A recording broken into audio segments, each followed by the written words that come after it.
सुप्रभात देवियों और सज्जनों, मैं कर्नल सोफिया कुरैशी और मेरे साथ विंग कमांडर व्योमिका सिंह आज आपको 6 से 7 मई 2025 की रात 1:05 से 1:30 बजे के बीच भारतीय सशस्त्र बलों द्वारा अंजाम दिए गए ऑपरेशन सिंदूर के बारे में जानकारी देंगे। ऑपरेशन सिंदूर 22 अप्रैल को पहलगाम में हुए विभत्स आतंकवादी हमले के शिकार मासूम नागरिकों व उनके परिवारों को न्याय देने के लिए लॉन्च किया गया था। इस कार्रवाई में 9 टेररिस्ट कैंप्स को टारगेट किया गया और पूरी तरह से इसे बर्बाद किया गया।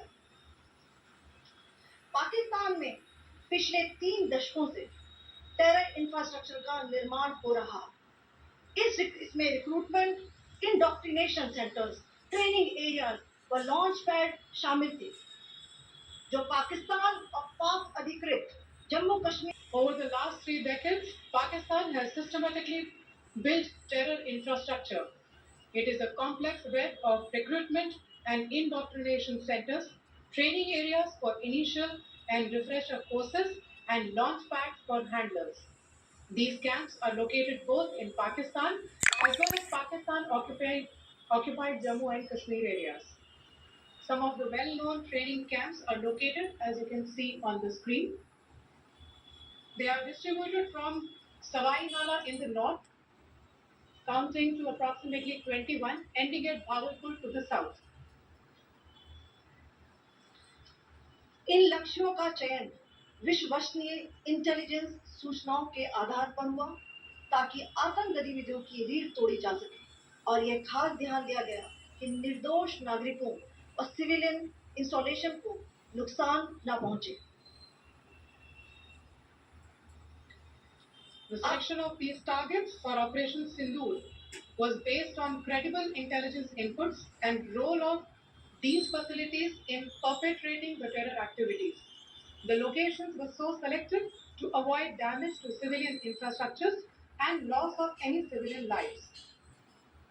This was done with due diligence, and the camps selected for targeting and their engagement will now be shown to you one by one. POJK के टारगेट आपको बताना चाहूंगी। सबसे पहले सवाई नाला कैंप मुजफ्फराबाद, जो कि POJK के लाइन ऑफ कंट्रोल से 30 किलोमीटर दूर है। यह एक लश्कर ए तोयबा का ट्रेनिंग सेंटर था। 20 अक्टूबर 2024 सोनमर्ग, 24 अक्टूबर 24 गुलमर्ग, 22 अप्रैल 2025 पहलगाम। इन हमलों के आतंकियों ने यहीं से प्रशिक्षण लिया था। सैयदना बिलाल कैंप मुजफ्फराबाद, यह एक जैश ए मोहम्मद का स्टेजिंग एरिया है। यह हथियार, विस्फोटक और जंगल सर्वाइवल ट्रेनिंग का केंद्र भी था। गुलपुर कैंप कोटली, यह LOC से 30 किलोमीटर दूर था। लश्कर ए तोयबा का बेस था, जो रजौरी पुंछ में सक्रिय था। 20 अप्रैल 2023 को पुंछ में और 9 जून 2024 को तीर्थ यात्रियों के बस हमले में यहीं से आतंकी को ट्रेन किया गया था। यह LOC से 9 किलोमीटर दूर है। यहाँ पर हथियार, हैंडलिंग, IED व जंगल सर्वाइवल का प्रशिक्षण केंद्र था। अब्बास कैंप कोटली,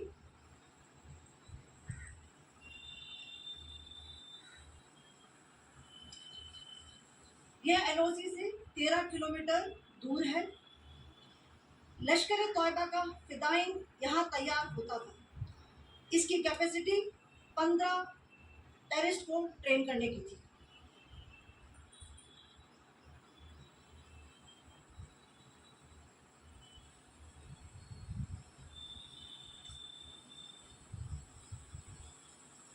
अब मैं पाकिस्तान के अंदर के टारगेट से अवगत कराना चाहूंगी। पहला, सर्जल कैंप सियालकोट। यह अंतर्राष्ट्रीय सेना सीमा से 6 किलोमीटर की दूरी पर है, साबा कटवा के सामने।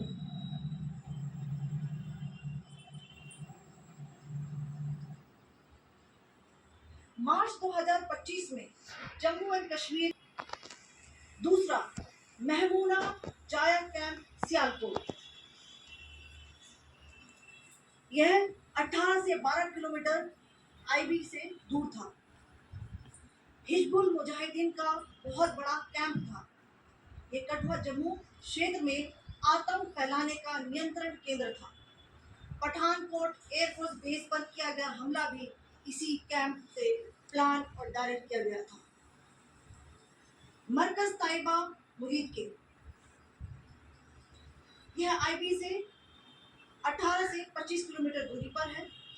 2008 के मुंबई हमले के आतंकी भी यहीं से प्रशिक्षित हुए थे। अजमल कसब व डेविड हेडली भी यहाँ ट्रेन हुए थे।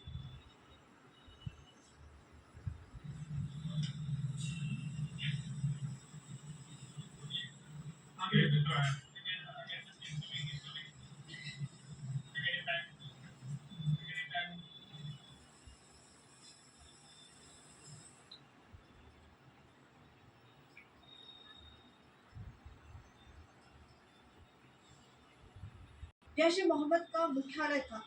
यहाँ पर रिक्रूटमेंट, ट्रेनिंग और इंडॉक्ट्रिनेशन का केंद्र भी था। शीर्ष आतंकी अक्सर यहाँ आते थे। मैं आप सबको बताना चाहती हूँ, किसी भी तैने ठिकाने का निशाना नहीं बनाया गया और अभी तक किसी तरह की नागरिक क्षति की रिपोर्ट नहीं है। धन्यवाद। जय Hind. The strike on the terror camps were undertaken through precision capability, as shown to you. A niche technology weapons with careful selection of warheads was ensured so that there will be no collateral damage. The point of impact in each of the target was a specific building or a group of buildings. All the targets were neutralized with clinical efficiency, and the results reiterate the professionalism of the Indian Armed Forces in the planning and execution of their operations. No military establishments were targeted. India has demonstrated considerable restraint in its response. However, it must be said that the Indian Armed Forces are fully prepared to respond to Pakistani misadventures, if any, that will escalate this situation. Jai Hind, and thank you very much.